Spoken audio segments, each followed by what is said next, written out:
Bloomberg Audio Studios. Podcasts, radio, news.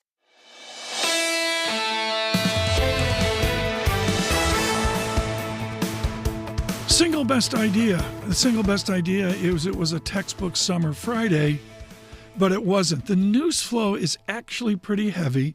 To be honest, it wasn't over onto the tape. We have a thing called Bloomberg Launchpad, which is blinky, equities, bonds, currencies, commodities, and it really felt like a summer Friday. It was sort of sluggish, even with stocks up.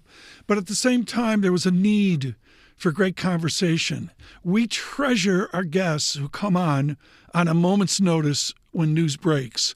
On gold from HSBC, on Switzerland and shock tariffs, James Steel. I think if you're looking at the raison d'etre for tariffs, it's to redress ills and balances. If the U.S. is not a major producer of platinum or palladium, hardly produces any. Most countries do not.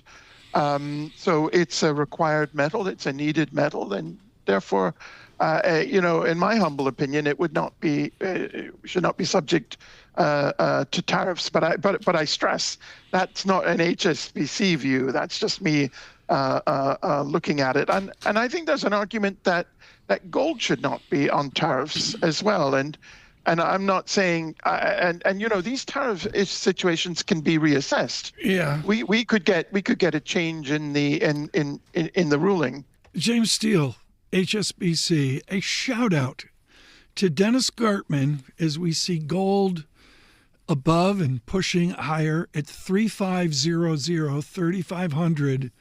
The call of the decade is Dennis Gartman, buy gold in Japanese yen. It has been absolutely extraordinary. Extraordinary as well, and this with a potential meeting of the president and Mr. Putin. Here is Daniel Tannebaum of Oliver Wyman. We absolutely do. I mean, it is ironic that the president has done more to hurt the Swiss economy than the Russian economy in the last 6 months.